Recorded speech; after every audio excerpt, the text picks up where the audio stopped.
अस्सलाम वालेकुम dear student, how are you? कैसे हैं आप? उम्मीद है कि बहुत अच्छे से होंगे। आज का हमारा क्या है लेक्चर? अज़ा के नाम, जिस्म के हिस्सों के नाम। सबसे पहले हमारे पास क्या है? कान।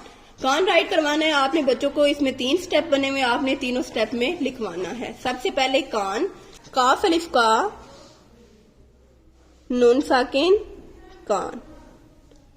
काफ अलिफ का लिखने के लिए आपने क्या करना है, बच्चों को दाल की शक्ल बनवानी है और साथ बे अलिफ बा लगवा देना है। इसका मुंह बंद करके इसकी जो कशक है वो इसके साथ बिल्कुल अटैच करनी है। कान के बाद हमारे पास आता है बाजू। बाजू के लिए सबसे पहले आपने बच्चों से बे अलिफ बा लिखवाना है।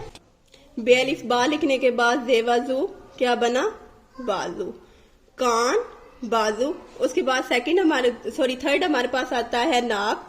नून अलिफ ना, काफ, नाक। ये काफ कशक वाला है, नुक्तों वाला नहीं है। 3 हमारे पास हो गए।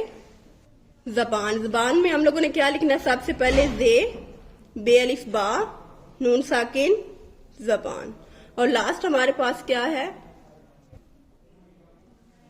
पाँव के लिए हम लोगों ने क्या लिखना है? सबसे पहले पे अलिफ पा, हमजा वाओ। वाओ के ऊपर क्या बनानी है? हमजा और नून। ये एक लाइन राइट की, सेम इसी तरह दूसरे राइट करनी है और सेम इसी तरह तीसरी राइट करनी है।